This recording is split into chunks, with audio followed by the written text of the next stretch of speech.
Wanted to talk tonight about how we unenlighten ourselves. Normally, we think of enlightenment as something that may happen in the future, something that we may be making effort to get to. Maybe something that we feel like we have to sort of up our game, improve ourselves some way to make ourselves eligible to become grace prone for awakening. But holding it as something that isn't present now, but may be present in the future. In other words, we see it as somehow coming from a place of lack. It's not here now, but I hope to have this experience at some point in the future that will fill this sense of lack. However we might describe it. We might describe it as a longing to be some higher state than whatever our state happens to be now. But the actuality of it is that it's not an experience and it's not a state.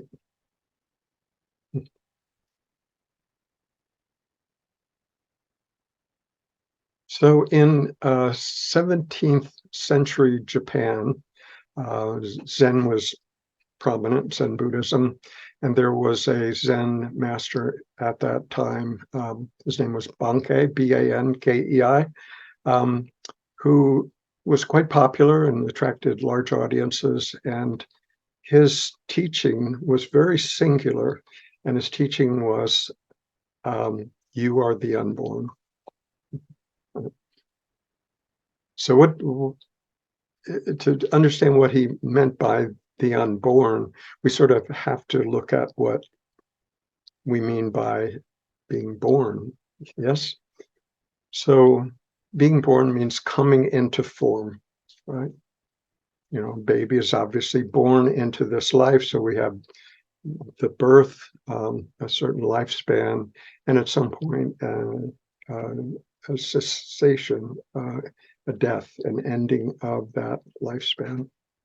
And so everything that comes into form, you know, whether it's a human or a bird or a mosquito or the sun or a mountain, has lifespans of different durations, of course, but they're all characterized by a certain birth, a certain duration, a certain form, a certain size, a certain shape, a certain flavor, a certain color. And we can, by the same definition, we can look at thoughts and feelings, which we normally don't consider as objects, but they're also part of this world of form, right? They have a duration. A thought has a duration, has a certain flavor, made up of certain words, certain characters, certain intensity.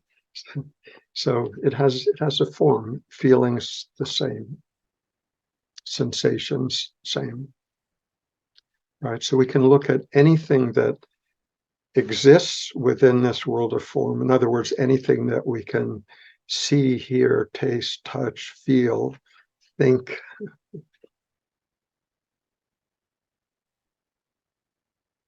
Anything that we can perceive in that way is of the world of form. Therefore, is born into existence at some point. A thought arises at a certain point, has a certain lifespan, then recedes in favor of another thought.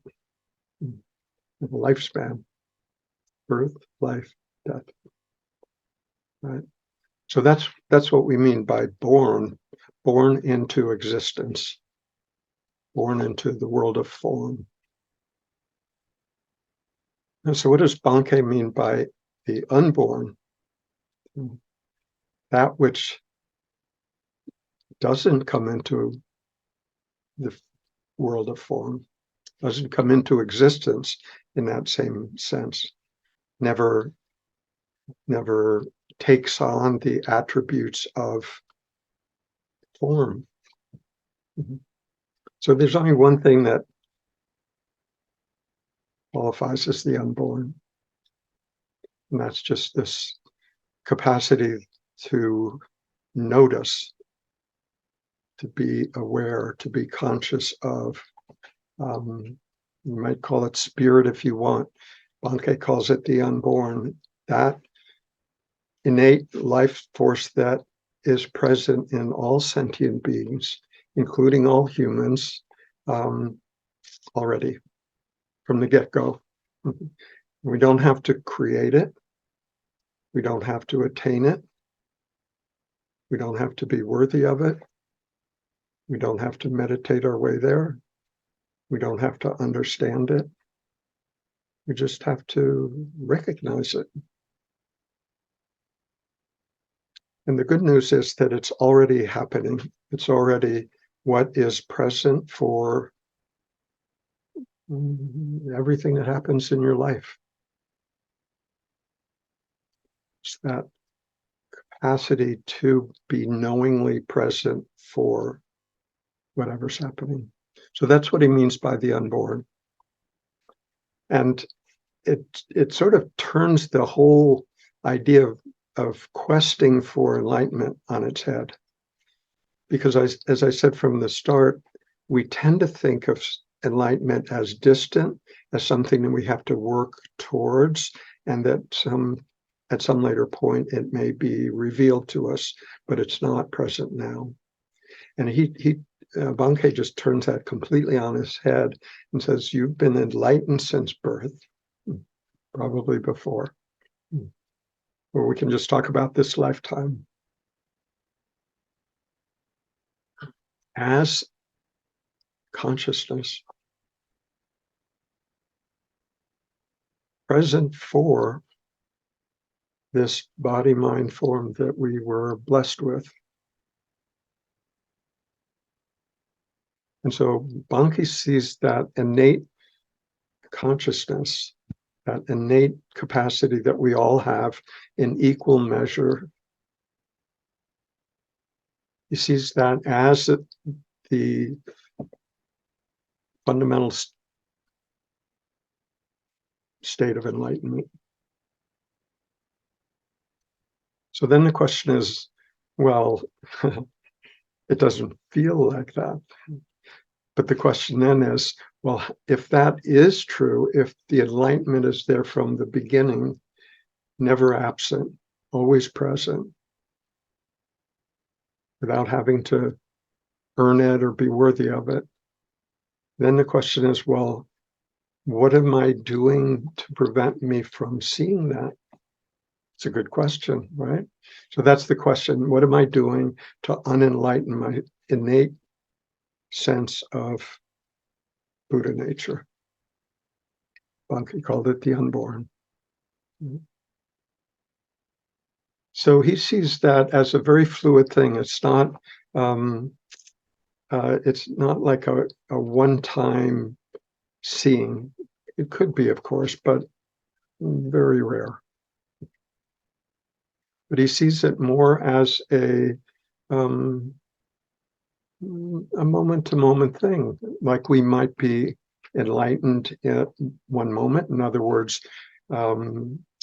resting in our innate sense of being, quiet. Doesn't mean the mind has to be quiet, but just resting, knowing oneself to be that. He says Buddha mind. That's it.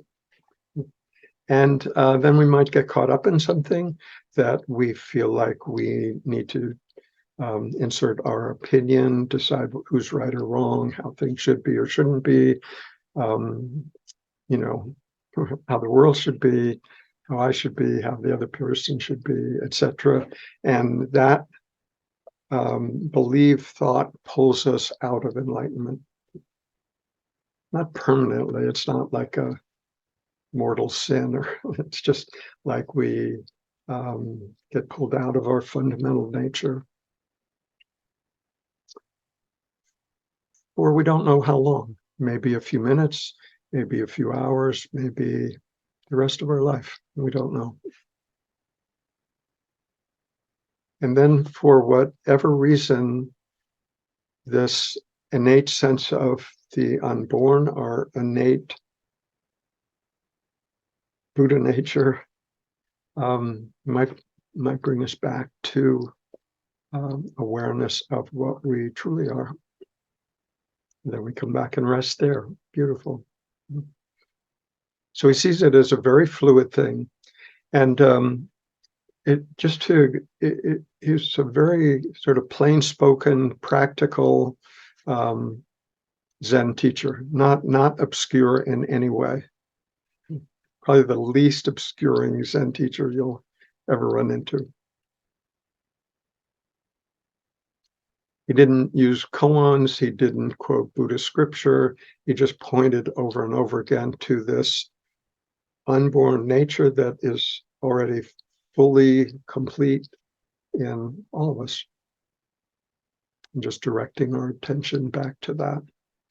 And an example that he used that was very basic, he said, you can be sitting here listening to me talk, and if a dog happens to bark out of sight in the distance, without any thought whatsoever, you know immediately that it was a dog barking.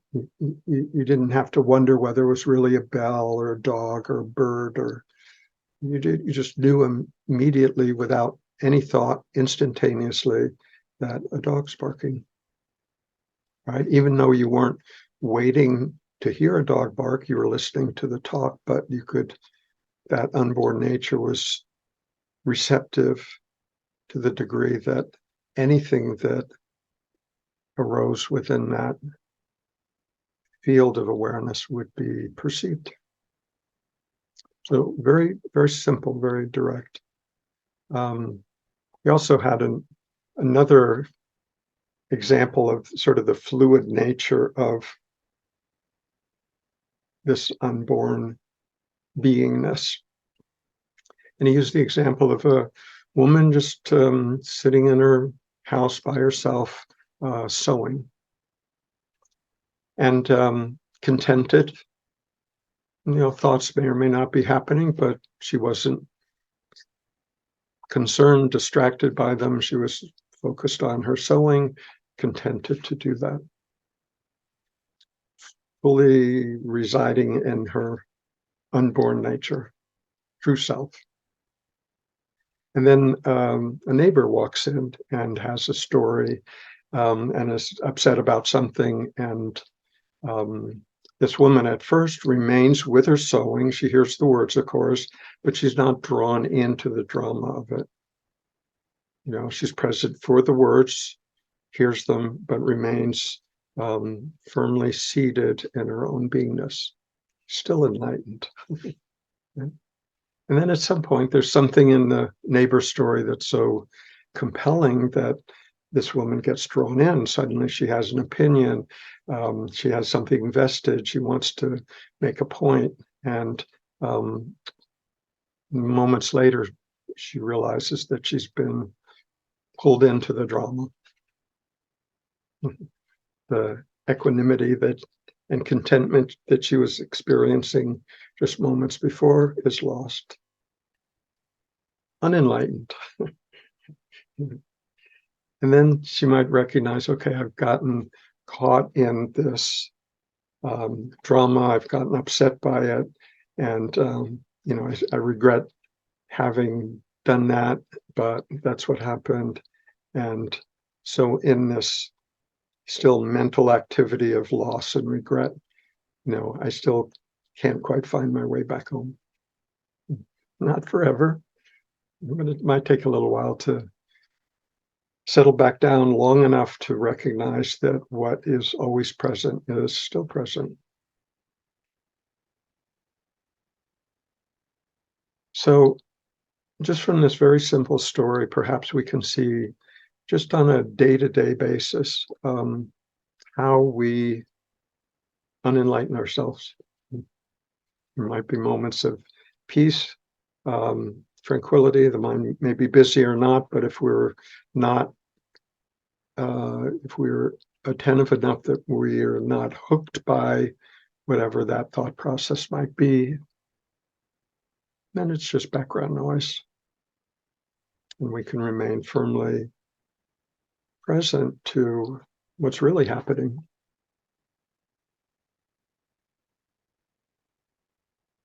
And the more we can become familiar with functioning from and as that unborn nature, the more we can remain in that space, even when conversation is happening, even when there's traffic, even when, more difficult situations are happening, and so on. So it's really sort of seeing this idea of awakening or enlightenment not as a future event, not as a particular experience, but just as a day-to-day movement where we find ourselves resting as that awareness that many of us have begun to recognize, and then sometimes we get caught up. And I don't see being caught up in something that takes us for a ride. I don't see that as a bad thing. I see it as a way of clarifying, refining, tempering our understanding. Because the mind will do that. The mind will find any way it can to sort of bring us back into its domain and away from this sense of awareness. And we have to give it its due. It's good at that. It knows us well. It knows us better than we know ourselves.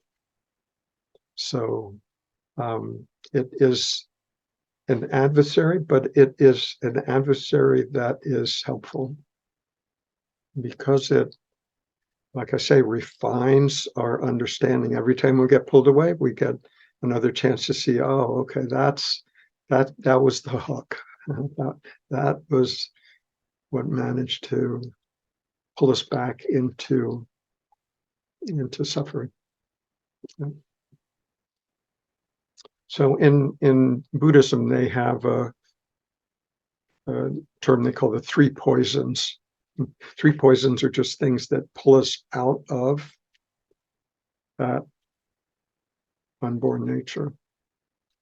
And the three poisons are greed, anger, and delusion. When we hear these words, you shouldn't interpret them as narrow categories. They're broad categories, as broad as you can possibly imagine. But greed, grasping, the idea of increasing for my benefit.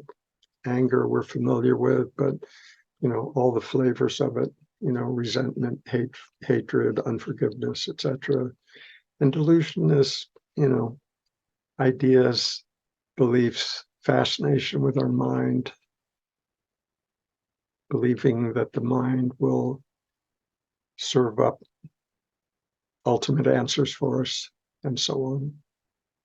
So these are three very general ways that we can get hooked, pulled away from our innate, unborn Buddha mind, whatever you want to call it. Right? That which is already present, already complete, don't have to earn it, don't have to create it, don't have to get to a higher state to experience it. It's just our innate, amazing, mysterious, ever-present capacity to be present for whatever's happening. Make sense?